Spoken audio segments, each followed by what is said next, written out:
a parent meeting or maybe in a phone call, and you can feel it coming before they even say it. My child is a victim of bullying. The parent's frustration is probably written all over their face. You can hear it in their voice, and you can tell they want action now. So you jump into action too. You start digging, you start asking questions, checking behavior reports, talking to teachers, expecting to find some sort of clear-cut case. But what do you find instead? You find a disagreement over who gets to sit at what table during lunch. Does this sound familiar to your school and your work? Hey, welcome back to the School for School Counselors podcast, where we're skipping the fluff and we're getting straight into real strategies that actually work in the trenches. I'm Steph Johnson, a full-time school counselor just like you, who's been exactly where you are now, feeling overloaded, undervalued, and trying to do the best for your students with way too little time and autonomy. And today we're going to break down one of the biggest time wasters in school counseling. And that's the time spent sorting out the differences between bullying and drama. Every year, school counselors spend hours upon hours investigating bullying claims that aren't actually bullying. And it's not just frustrating to devote so much time to something like that. It's a problem because when everything gets labeled as bullying, the real cases that need attention get overlooked. And we get stuck mediating every single little student disagreement instead of focusing on the work that actually moves the needle. When I was a beginning school counselor, I had to learn this the hard way, I will admit. I thought I was helping by jumping into every conflict that was reported to me and trying to help students resolve all the things. But in the end, I created more work for myself, and I wasn't actually teaching students how to handle their own social challenges. And once I realized this, and I'll admit it took a little bit longer than it probably should have, I was able to shift my approach. And that's when I really saw a difference. And today, I want to share with you how to make that difference too. Now, a lot of people on our campuses believe that calling everything bullying just makes students feel more supported. But in reality, it actually does the opposite. When every single student conflict gets labeled as bullying, it weakens the term. And then when real bullying happens, it doesn't get the attention it deserves.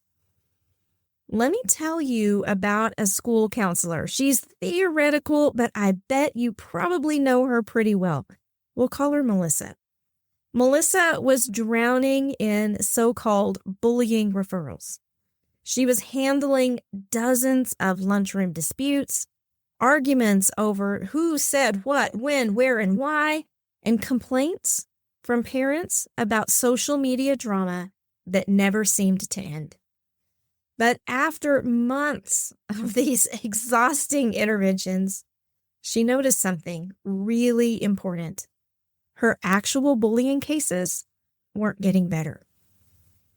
When she figured out how to stop lumping every single mean interaction under the bullying umbrella and instead handle peer drama differently, her time all of a sudden started freeing up. Her interventions were more effective, and students started learning how to handle their own conflicts instead of just showing up and reporting them. Does that feel familiar? So if calling everything bullying is actually hurting us, and we know that's happening on our school campuses, then how do we know when something is bullying? There are 3 key factors we always need to look for. And if all of these 3 are present, then we know we're dealing with a true bullying situation. You probably already know these, But it's important to keep going over them so that we stay sharp, we stay focused in these situations, and we're able to intervene effectively when we have so many emotions flying this way and that. Bullying has 3 key indicators: power, pattern, and intent. Power refers to a power imbalance. It's when one student somehow holds more influence and they use it to intimidate. It could be social influence. So we're typically talking about the popular kids, the it girl. Sometimes it's physical power. Sometimes they're larger, they're taller, or sometimes it's emotional power. They have some sort of bargaining chip they're hanging over the other student's head. But they use this power to intimidate. That's one. The second indicator is pattern. If it's not just a one-time fight, if it's repeated, and the victim is starting to feel helpless or hopeless that it's ever going to be resolved, that indicates you might be looking at a bullying situation. But you have to have all 3. And the third indicator is intent, where it's not just an argument, it's not just an isolated or short-term disagreement. It's a deliberate attempt to hurt another student, to isolate them, or to degrade them. If we see all 3 of these, that's when we're looking at bullying. But think about the last bullying report that you got. Did it actually meet all of these criteria? Chances are, statistically, it didn't. So then let's flip this and let's look at the opposite of bullying. What happens when a student is upset, but the situation doesn't meet all 3 of those indicators? That's when we know we're dealing with peer drama, which is super frustrating, but y'all, it is not the same thing as bullying. Peer drama is different because there's mutual conflict. Both students are participating equally in the dispute. There's no power imbalance like there is in bullying. Nobody's using status or influence to overcome or dominate the other person. And this drama is situational. These are one-time or temporary conflicts. It's not patterns of intentional harassment. Usually when we talk about peer drama, we see something like social exclusion, where a student doesn't get invited to something and so they call that bullying. Or we might see students calling each other names. And those one-time insults get reporting as ongoing harassment. They call me names every day. And when you get down to it, that's really not what's going on. And my personal favorite, social media fights, where things get heated online and then all of a sudden it gets labeled as cyberbullying. But again, we've got to remember, we have to have all 3 conditions in place for it to actually be bullying. I bet you've probably had a student show up in your office or have their parent report that they were being bullied at school. And then you jumped in to help investigate or to help tease out what was going on. And you really found out it was an isolated incident or a single argument. That is where this distinction matters. Now, knowing the difference between bullying and drama as a school counselor is one thing. But how about convincing parents and administrators? That's a whole different challenge. Because let's be honest, when a parent walks into your office, they do not care about what the definition of true bullying actually is. They care that their child is upset. And if we don't handle this conversation in the right way, we are going to risk losing their trust before the conversation even begins. And this is where a lot of school counselors just give in, right? Because sometimes it's easier to go along to get along. So we need to make sure that we're not throwing in the towel from the beginning because we feel intimidated by the conversation. How do we explain these differences in a way that actually lands with the parents? The way that we explain this difference is going to make all the difference.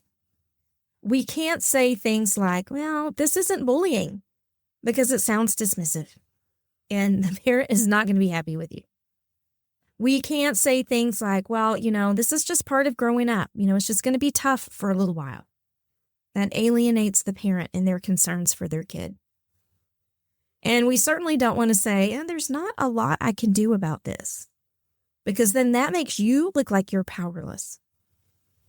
And you may be thinking, I would never say those things to a parent, but I promise you, those things happen every day. So what do we do instead? We can say something like, I totally see why this is upsetting. So let's figure out the best way to support your child, because whether this is bullying or it's just a conflict, they both deserve my attention. That way, we are not agreeing with their assessment of bullying, but we're also not dismissing it. We can also approach it like this. Hey, in order to qualify as bullying, it has to meet certain criteria. What's happening here, I think, is more of a peer conflict, but that's actually amazing news, because that means we have ways we can work through it, and it's going to get resolved much faster. When we frame it that way, it's really hard to argue with, right?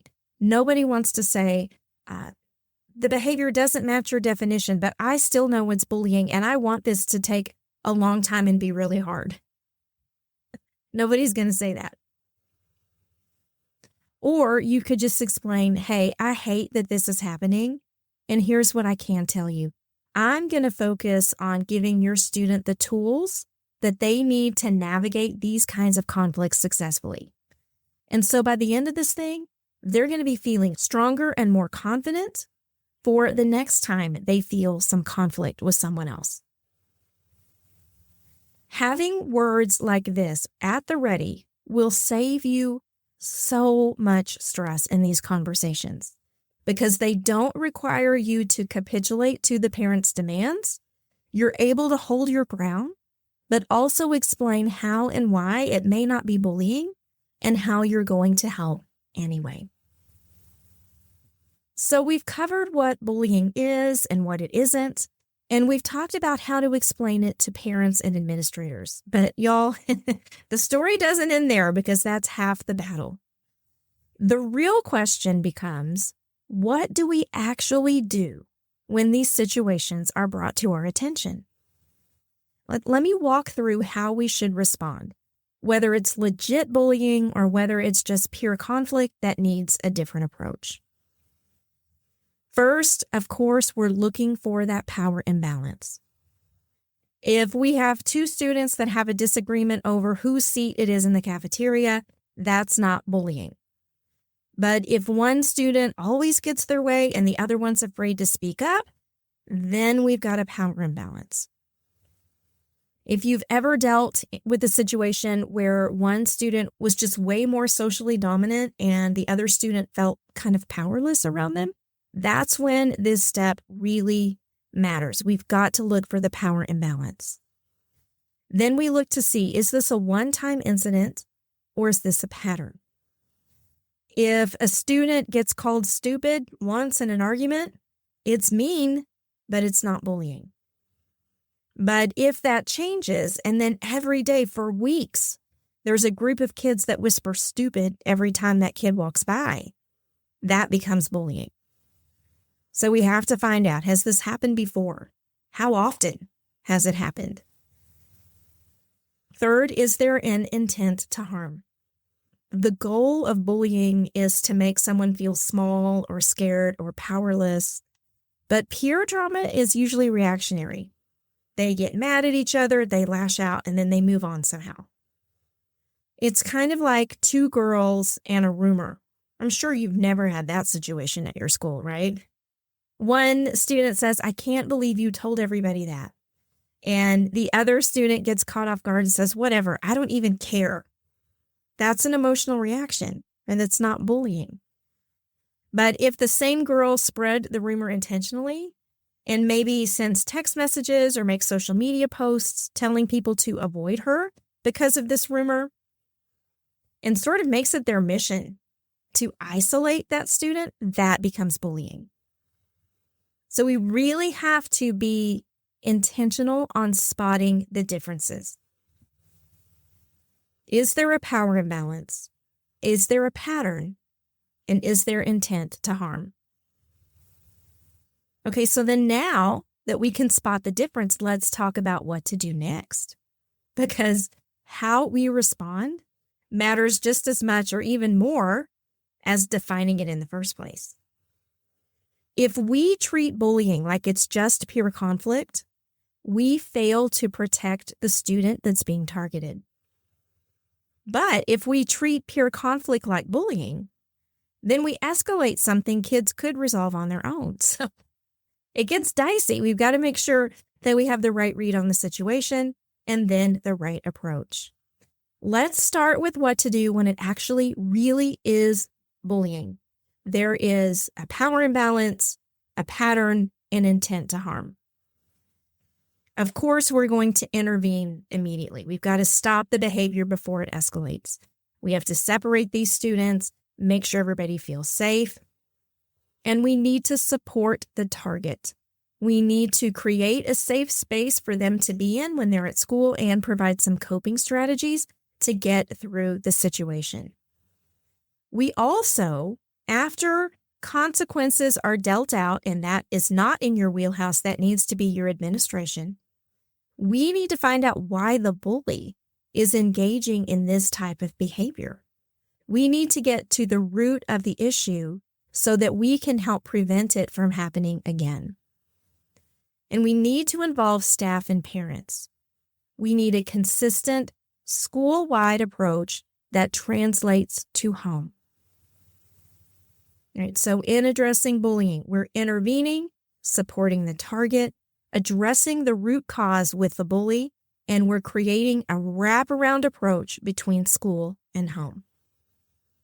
But y'all, let's be real. Most of what gets brought to us isn't actually bullying. It's friendship drama, it's social tension, it's everyday conflict. And while that may not really be dangerous, it still causes a lot of real stress for students. And if we don't handle it right, it's going to cause stress for us too, right? So how do we manage peer conflict without getting stuck in the zone where we're expected to mediate every single disagreement that pops up between students? First, we have to teach self-advocacy. We have to help students communicate clearly and confidently. We have to give them the self-concept as well as the words sometimes to be able to do that. We can coach problem-solving skills. We can help students look at ways that they can find solutions to the situation instead of just escalating them. We can model healthy conflict resolution. We can show them how to disagree with each other without becoming disrespectful. And that's a huge lesson that a lot of our students are not learning elsewhere. And we can validate feelings in these situations of peer conflict. We shouldn't just dismiss it. We shouldn't just say, oh, that shouldn't bother you. This is a one-time thing. That's not going to get you where you want to go. Validate their feelings, but also empower them to action. Let's move them from this is totally unfair to this is what I'm going to do about it. Solution-focused approaches, if it's appropriate for your age range, is going to work masterfully here. All right, so addressing peer conflict, self-advocacy, problem-solving, healthy conflict resolution, and validating feelings while still empowering students to take action.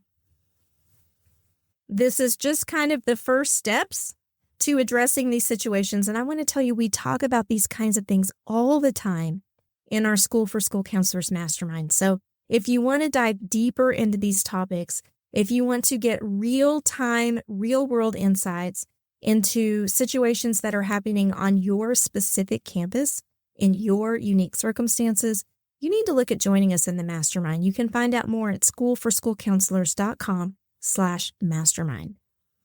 And before you go, I have something for you. If you feel like handling behavior concerns on your campus is just taking up way too much of your time, you might need to look into my behavior breakthrough kit.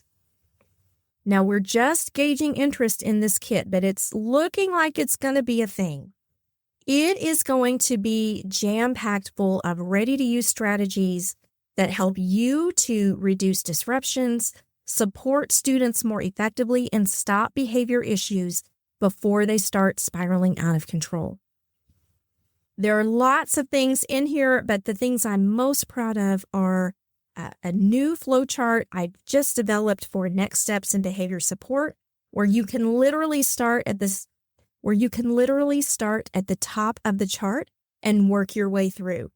Is this true? Yes or no? Then go to the next option. Is this true? Yes or no? And it's going to lead you to your next best step. The other thing that I've included in this, and again, there's tons of stuff in this kit, is a decision tree for dysregulation versus defiance. How many times have you worked with a student, you've been called for them over and over again, and you can't help but think, are they really this dysregulated, or are they playing me a little bit? Have you ever had that niggle of doubt in the back of your mind?